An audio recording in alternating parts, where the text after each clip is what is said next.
This is the tree and plants of this native Krili.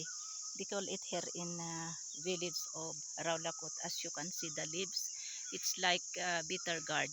But this fruits taste is like string beans. It's not bitter. But they call it here Krili. Krili means ampalaya or bitter gourd. And I cook already the one my sister-in-law, she sent me 3 days ago. You see. Ayan, maraming bunga na parating. Ayan, oh. Oh, ayan. Oh, ayan. So, I will get again because I already cooked this last night. So, I will cook again. It's very tasty. Ayan, ito yung ano niya. Yung plants niya, yung tree niya. Ayan, oh. My sister-in-law sent me this kind of organic vegetables because they have this kind of plants. So, they call it here in our village, here in Raulakot, Krili. Krili means bitter gourd or ampalaya. I don't know, this can be available in some villages in Pakistan nationwide. But this is not bitter. Its taste is like normal, not bitter. So as you can see, this one must be we remove like that, and then we have to cut. And as you can see, the seeds that I will cut.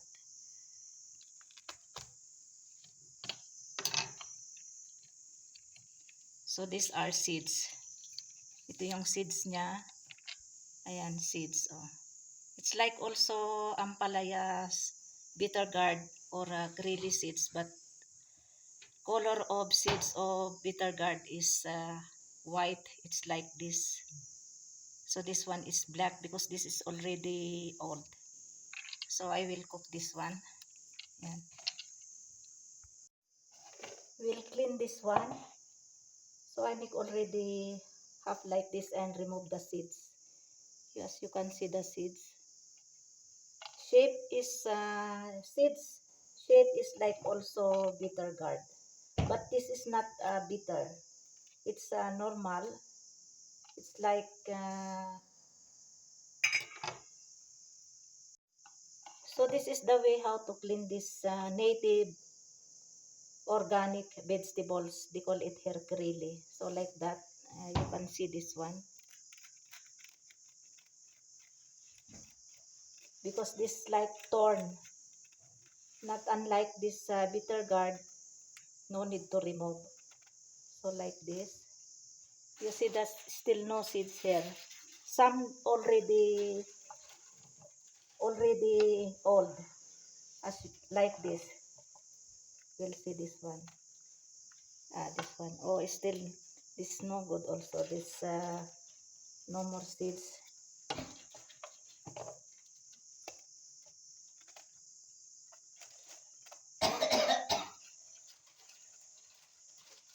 Yeah, there is also little seeds there.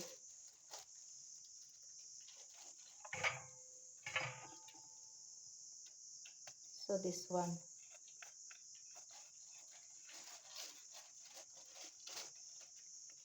This one. You see the seeds. Seeds shape is like this bitter gourd, but this is not bitter. It's natural sweets.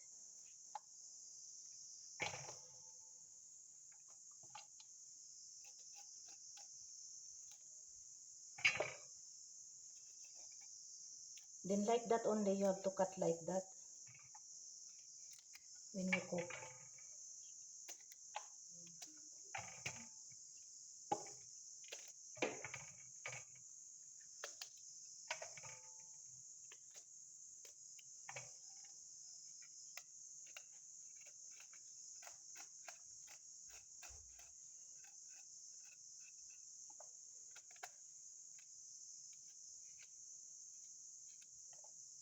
The tree of this one, yung plants niya is similar to bitter gourd.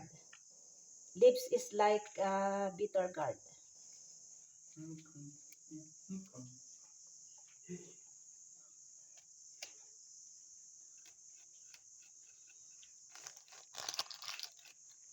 So this one can be plant this one next year, inshallah. I will plant because for so long years that I did not plant this one. Before I plant also this kind of organic vegetables. So better my sister-in-law, they have this kind of native organic vegetables.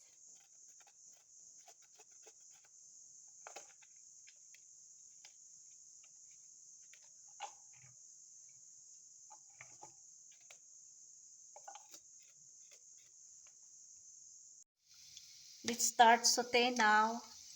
This is G1 garlics and now onion.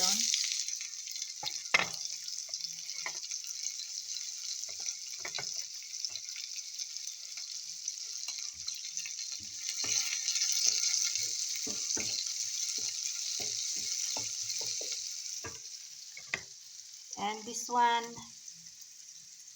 native krili or ampalaya. We call it here in our village, this kind of native vegetables. So I will cook my own version because I asked my husband if he liked this one to cook in the version curry, but he said no, he don't like. So I will cook my own version. Just saute garlics, onions, and then I put soya sauce and salt only. So I have little chicken here, one breast chicken, so I slice cubes like this. Because today I cook also this chicken clay. So I keep one for me, one chicken breast para may sahog.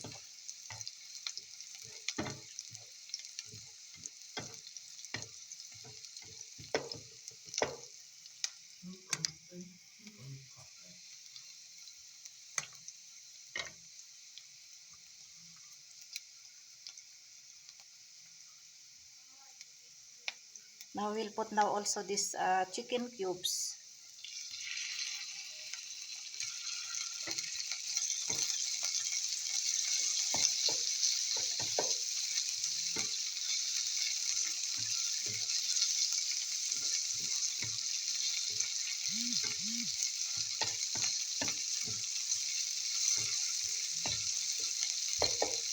Now we have to cover it.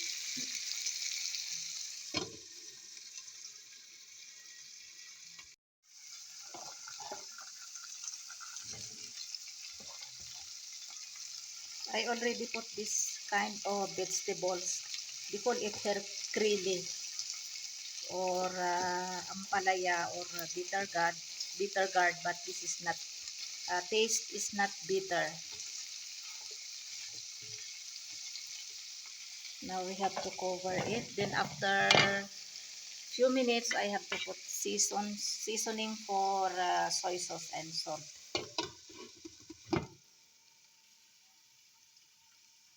Let's check because I think this is already cooked. I like only half cook, not overcook. Now we have to first we mix.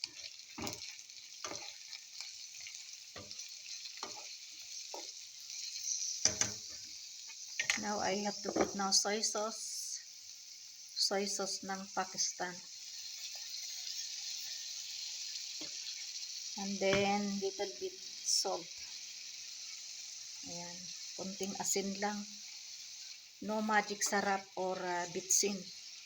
Because here in Pakistan, I think nobody is using here China salt or Ajinomoto or bitsin. Or magic sarap, no. So this is already cooked. Now we have to turn off now the flame. First we have to taste it if already cooked. But I'm sure this already cooked, half cooked.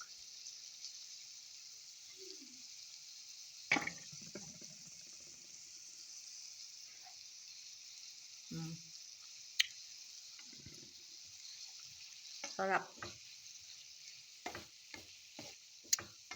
Sarap kasi may kunting sahog na ano, chicken breast. Cubes ng ano, chicken breast. So already cooked this one. Now we have to turn off now the flame. Yan.